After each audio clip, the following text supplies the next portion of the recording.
Hey guys, if you are new here, my name is Anne. Today I'm going to talk to you about how I managed to create and publish my very first children's book in less than 10 days. Am I wearing these glasses so I could look a little more studious and because now I can call myself an author? Yes. No, actually, I have terrible spring allergies, so I've been wearing my glasses for the past couple of days, but I guess it helps the cause, right? So I'm not a professional by any means, but that's kind of why we're here today, right? You're probably watching this video because you just want to start. You just want to know some of the things that you probably didn't know before and just the ins and outs of how to actually publish a book and get it in your hands. Ever since I was little, I always had a passion for storytelling and for drawing, and I just knew that one day I wanted to create my own children's book. How I was going to start, I had no clue because I knew I had the foundations of making a story and also drawing the illustrations, but how do I exactly merge the two and create something that I'm proud of? Obviously, there are a few things that you want to ask yourself when creating a children's book, you know, like what are you passionate about?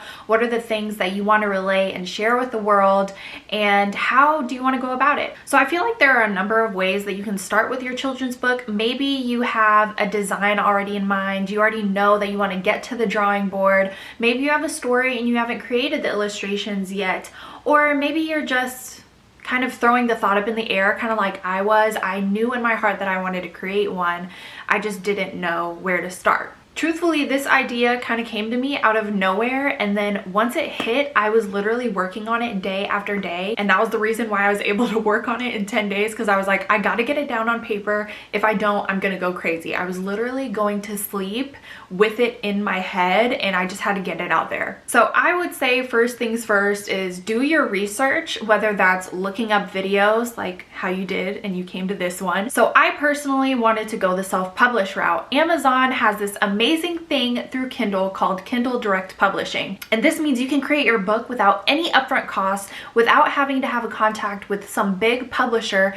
You can create a product on your own with literally $0. Before this was a thing, you had to know some big publisher out there that could help front your costs, get them in stores, and also to actually get to printing. Obviously, this is still an amazing option if you have the means, which I am still trying to understand how to even get to that point.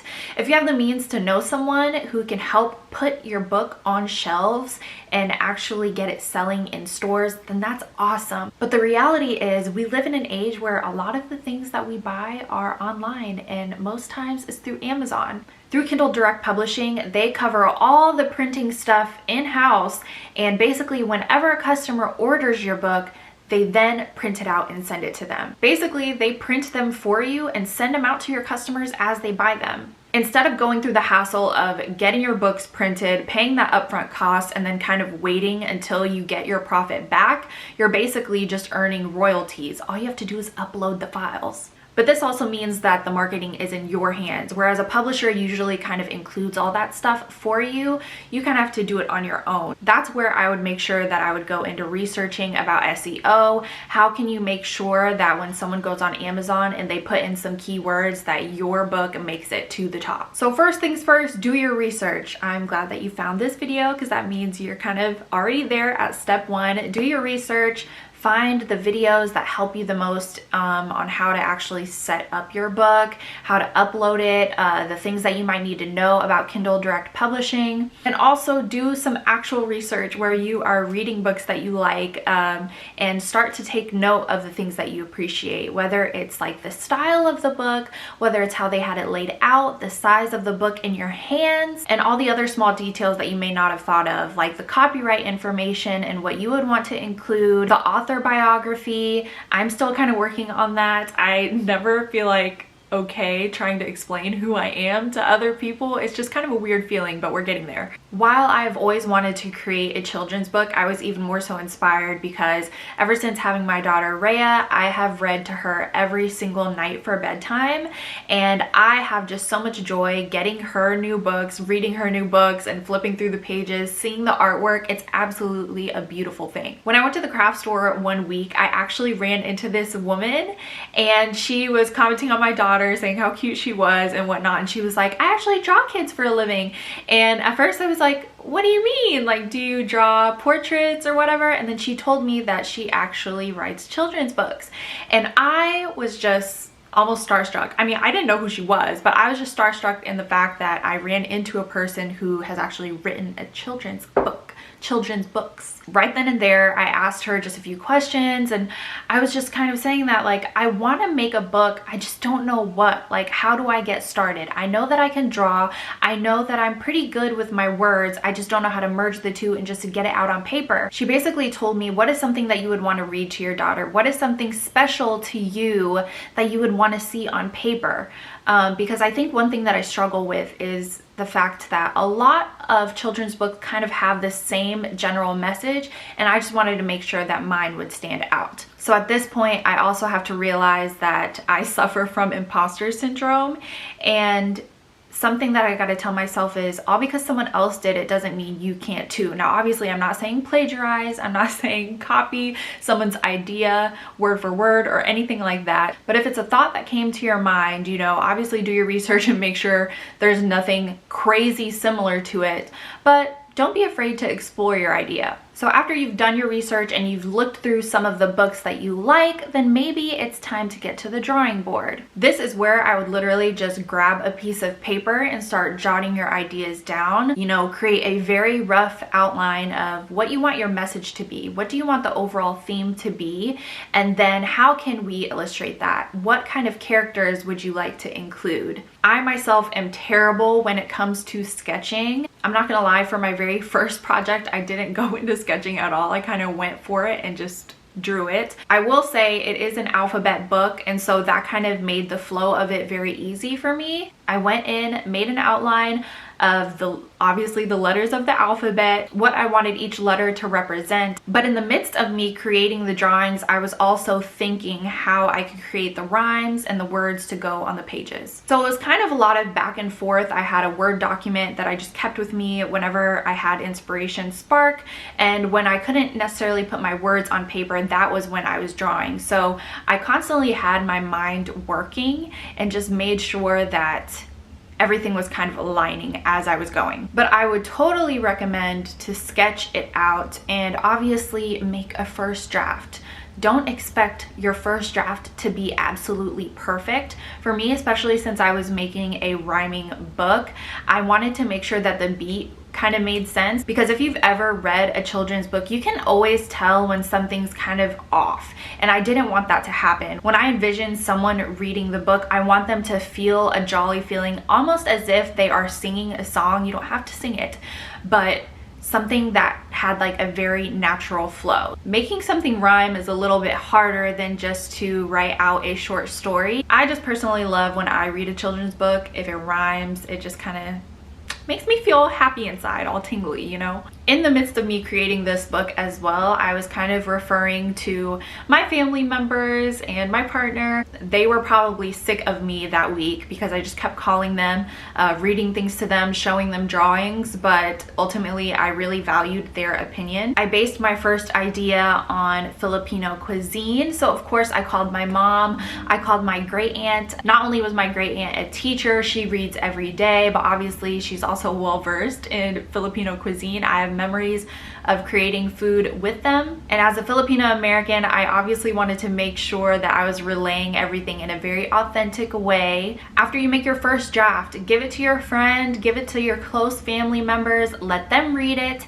And when I sent it to them, I was like, please be critical as you want, okay? Obviously find typos where you can, but if you could go through it and tell me like, this sentence felt weird, you know, it didn't have the flow that I expected it to, then that's okay, because I want to look over it, I want to change it, I want to make sure that it is good for other people to read. So I went through about 4 or 5 rounds of edits after receiving everyone's feedback. And then I think one of my best pieces of advice is to also understand that there is going to be a point where you have to be done. I think with anything, obviously, I know I am a perfectionist, that there is a point where you could just keep editing something, you could keep fixing something could always be better. Obviously get to a point where you feel happy and content with releasing it out to the world, but also don't get stuck in this place where you just don't release it because you never feel like it's good enough. Be prepared to make a ton of edits. Now, I more so saw my edits come in place when I was actually uploading my manuscript through the KDP site, because while you think that the words look good and the drawings look good, obviously you have to go in and format it so that it looks good as a book. One thing that I just did not see anyone talk about in my research was the bleed and margin, and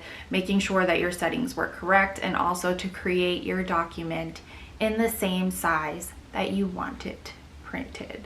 I will say that the Kindle Direct Publishing software for uploading your manuscript is not as forgiving. As a graphic designer, I like to make my files bigger at a higher resolution. So what I might do is, like, keep in mind the proportion and then just scale it up so that by the time it is shrunk down, that you don't lose quality. But with their software, you can't exactly do that. Most software, when you upload the image, it'll understand the proportion and bring it down and it'll still fit.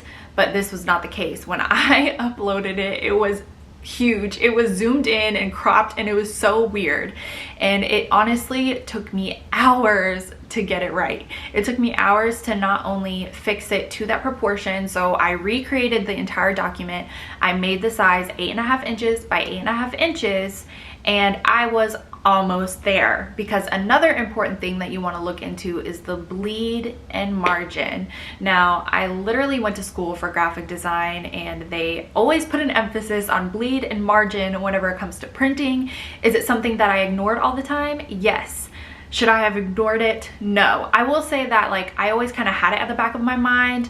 I fiddled around with it, but I didn't completely understand it. I think that I had projects where I could get away with the bleed and margin, but this time it actually mattered. So when you upload your manuscript, you actually notice there are two options. There is one with no bleed and there's one with bleed. So when I first formatted it, I didn't add bleed, so I put that in first. But since I had my images and I wanted to cover the entire page, it wasn't doing that.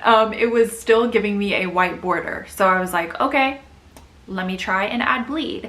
And this was the part where I literally had to edit it a billion times. I had to go in and make sure that there were no white spaces at the bottom.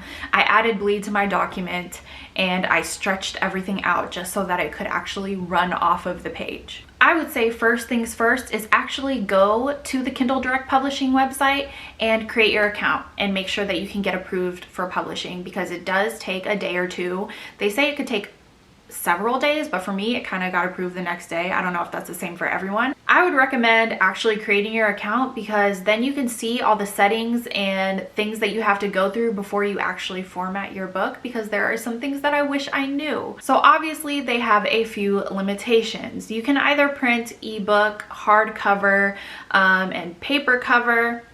I went with the paper cover route just simply because I had to. My heart was pretty set with doing a hardcover book at the beginning, but then once I signed up for my account, they said that you have to have at least 75 pages. So my book was 57 pages. It's an alphabet book, so I couldn't really stretch that out.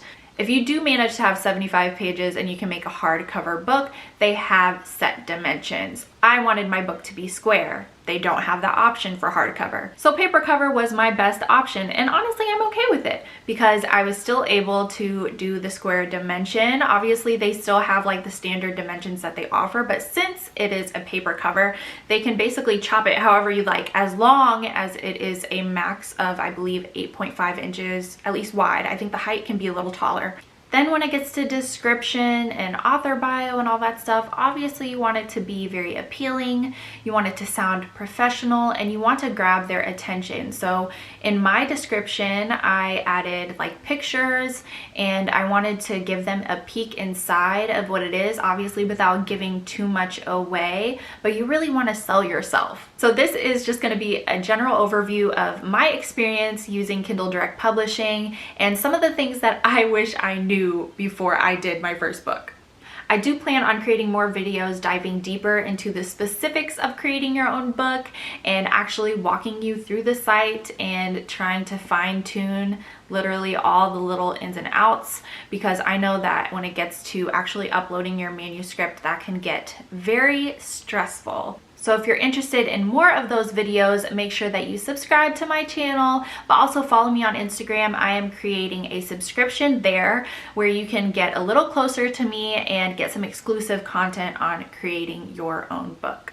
I also plan on sharing some Procreate tips and graphic design tips so that you can actually make your designs and your drawings a product and make it appealable to people out there and to get it in your hands. People are always asking me how I use Procreate, what my brushes are, how I fiddle with settings to kind of get my idea actually out on paper. And so this is going to be for you. After all these years, I feel like I'm finally in a position to actually teach what I know, whereas before I was kind of just figuring out myself. I hope that you guys find this video helpful. Hopefully there were 1 or 2 things in here that you didn't know that could help you in your journey in self-publishing and creating your book. If you liked this video, please be sure to give it a thumbs up, and if you haven't yet, subscribe, because we want you here for a long time and not just a good time. Please be sure to leave any comments or questions you have down below, and I will see you guys next time.